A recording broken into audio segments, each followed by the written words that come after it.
Olá, pessoal. Eu sou a professora Andreia Cantuária, professora do Campus Palmas e FTO. E nós vamos trabalhar hoje um pouquinho, vamos dar para vocês uma introdução sobre bacias hidrográficas. E aí, como nós vamos estudar sobre as águas, eu quis trazer para vocês aqui, inicialmente, as nossas águas maravilhosas do estado do Tocantins. Então, para quem não mora aqui em Palmas ou nas nossas, ou aqui no entorno, né? Não conhece alguns dos nossos pontos turísticos, eu vou apresentá-los para vocês. Aqui nós temos a Praia do Paredão, em Palmas. Se um dia vocês vierem a Palmas, não deixem de ir conhecer a Praia do Paredão, ela é maravilhosa. Aqui você tem o Rio Azuis, lá no município, entre o município de Aurora, do Tocantins, Taguatinga, Lidianópolis, próximo ali aos municípios de Taguatinga, Aurora, Dianópolis. O Rio Azuis, né, um dos menores rios do mundo, com essa água maravilhosa, assim, completamente transparente e azul, muito lindo. Aqui, esse aqui é um cartão postal bem famoso no nosso estado, acho que vocês conhecem esse daqui. Essa aqui é a Cachoeira da Formiga, em Mateiros, na região do Jalapão, maravilhosa também essa água de tons esverdeados e esmeraldas, assim, que vai variando de acordo com a queda da água, muito lindo, muito lindo. E aqui é a Lagoa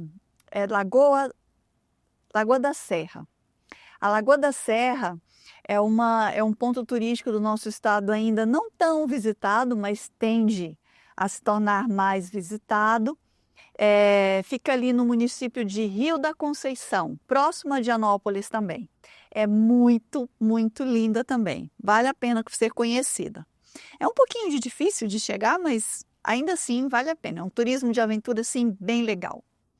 E aí, vamos falar um pouquinho, já que nós estamos falando sobre águas, vamos ver um pouquinho como é a distribuição de água do nosso planeta, né? O nosso planeta se chama Terra, mas vocês sabem que a maior porção do nosso planeta é composta de água.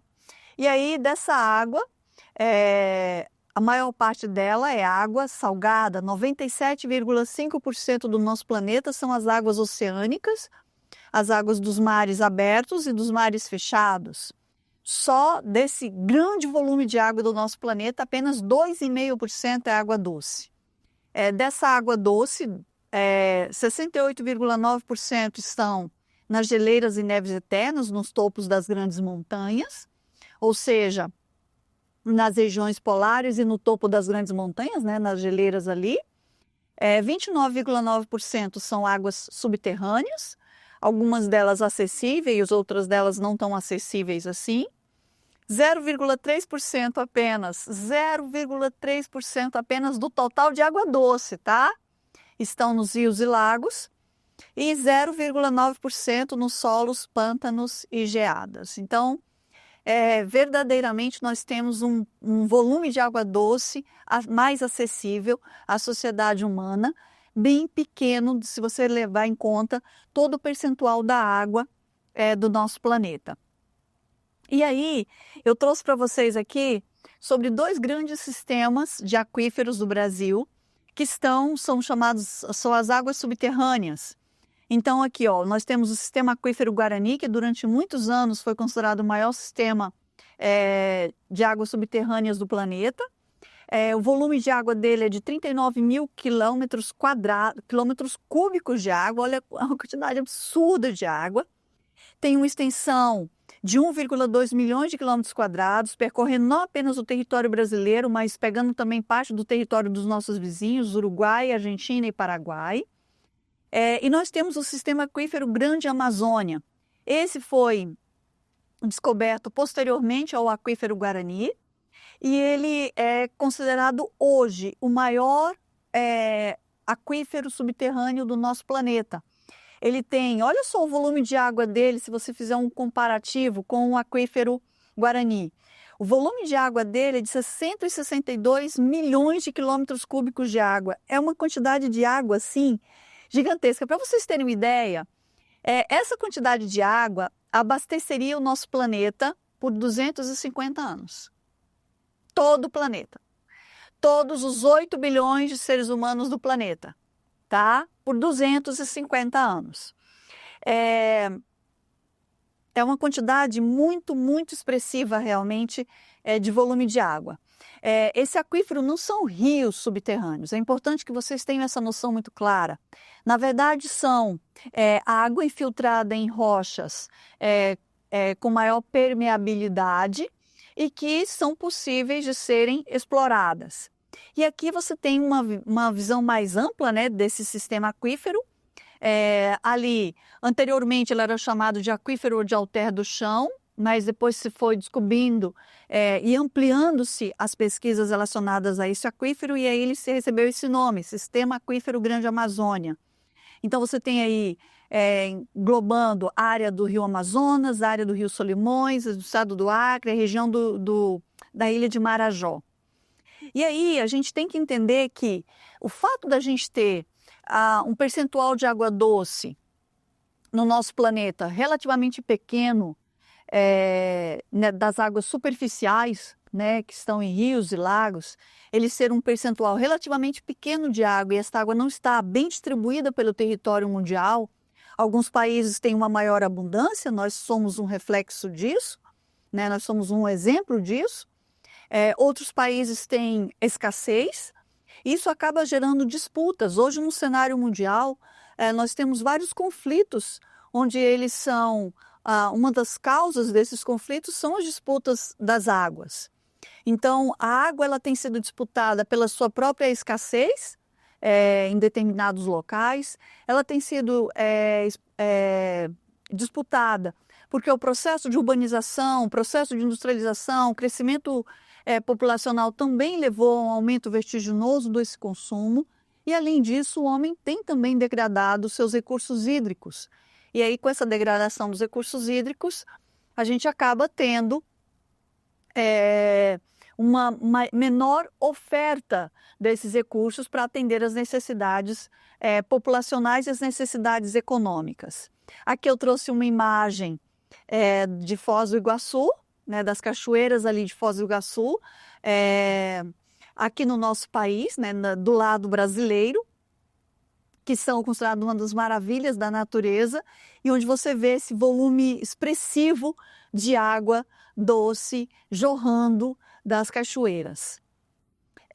E aí, quando a gente vai falar sobre esse processo de degradação das águas, você tem aí, por exemplo, olha o rio Vietnã, quer dizer, o rio Mekong no Vietnã. Você percebe claramente aí o processo de degradação. Olha o rio Ganges, na Índia, que mesmo sendo considerado um rio sagrado para a maior parte dos hindus, tem tido aí um processo severo de lançamento de dejetos no rio e o contaminado e o tornado bastante poluído. O Rio Doce, aqui no Brasil, que sofreu tremendamente com um acidente em Mariana, que teve um alto índice de contaminação em virtude do despejo ali de resíduos da mineração. Aqui, mananciais que percorrem áreas urbanas que acabam sendo intensamente poluídas com o lançamento de dejetos, de esgoto, né, nesses mananciais. Então, hoje, a sociedade humana precisa fazer uma discussão significativa a respeito de avaliar a sua postura para conservar e manter os recursos hídricos. Aí nós vamos estudar agora especificamente sobre as bacias hidrográficas. O que é o conceito de bacia hidrográfica? Olha só o que diz aí Barrella. Barrella diz o seguinte: é um conjunto de terras drenada por um rio e seus afluentes. Ou seja, você tem o rio principal, os afluentes, toda aquela área banhada por aquele rio principal e seus afluentes é uma bacia hidrográfica. Você tem as regiões mais altas dos relevos divisores de água, que vai dividir essa bacia de uma outra bacia, onde as águas da chuva vão escoar superficialmente, formando os riachos, os rios, e aí ou então vão infiltrar, formando as nascentes ali por meio do lençol freático. E aí você tem o rio principal, os afluentes, que são os rios que vão desaguar no rio principal. Aqui você tem os divisores de água, que são as áreas mais elevadas. Afinal, né, gente, a água não sobe morro, a água só desce do morro. Aqui as nascentes, que é onde o rio nasce, tá? E a foz, que é onde o rio vai desaguar, ou em outro rio, ou no mar, tá certo? E agora nós vamos ver aqui os tipos de foz. As foz, eles podem ser de dois tipos, foz em estuário e foz em delta. A foz em estuário, vocês podem perceber aqui, é uma foz onde o rio chega e se lança no mar diretamente. Na foz em delta, o rio forma vários braços, né? E esses vários braços faz com que ele ele alcance o mar a partir da formação de várias ilhas e vários canais ali até alcançar o mar. Aqui eu trouxe para vocês uma imagem de uma foz muito típica, na verdade foi a foz do Rio Nilo que foi denominada pela primeira vez de foz em delta.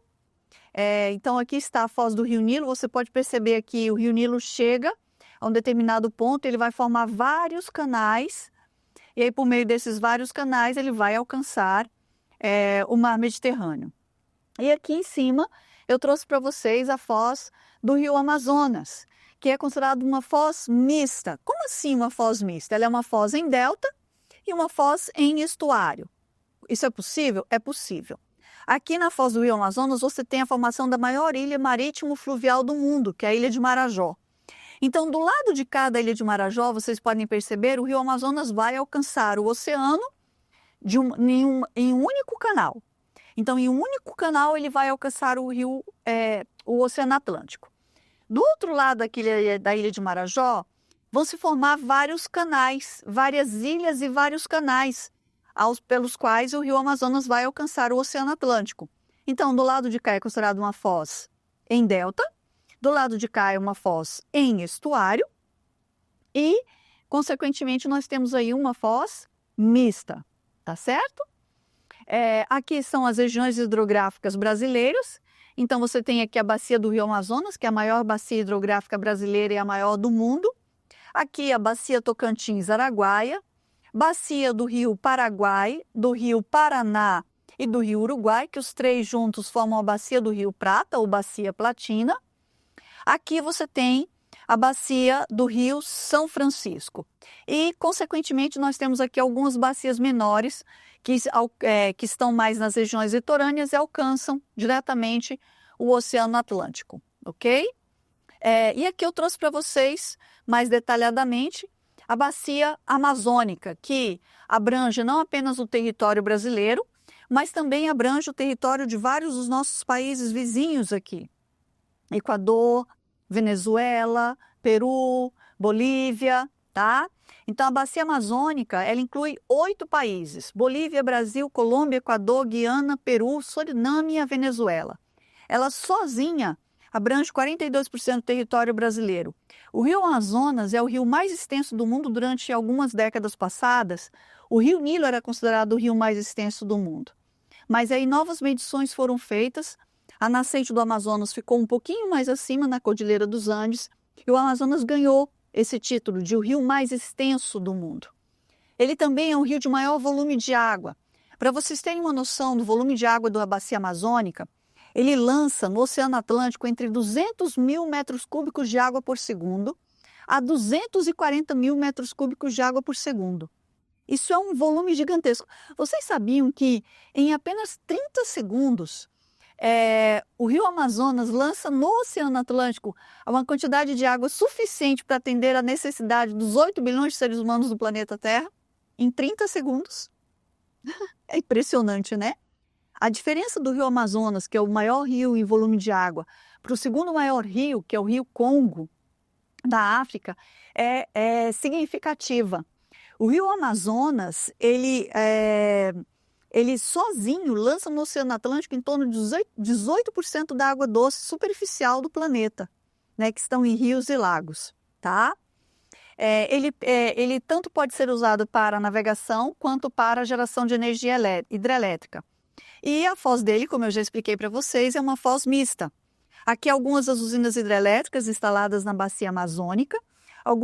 Eu coloquei aqui as maiores usinas hidrelétricas instaladas na bacia amazônica e as mais recentes.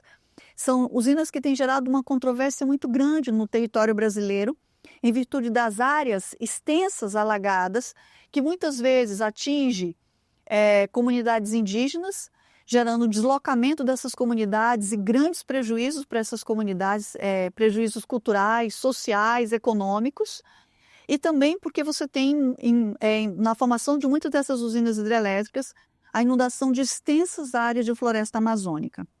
Então, são usinas hidrelétricas construídas mais recentemente na Bacia Amazônica e muito controversas. Aqui eu trouxe para vocês um fenômeno que acontece na Bacia Amazônica, que é o encontro das águas. Esse aqui é um fenômeno belíssimo. Quando o rio Amazonas se forma, ele se forma da junção de dois rios, o rio Solimões e o rio Negro. O Solimões é esse rio aqui, ó, de águas barrentas, tá? E o rio Negro é este rio aqui, de águas escuras. O Negro tem água geladinha e ele corre lentamente. O Solimões é um rio de águas mais violentas, as águas são temperatura um pouco maior. Os dois rios se juntam ali próximo à cidade de Manaus para formar o rio Amazonas.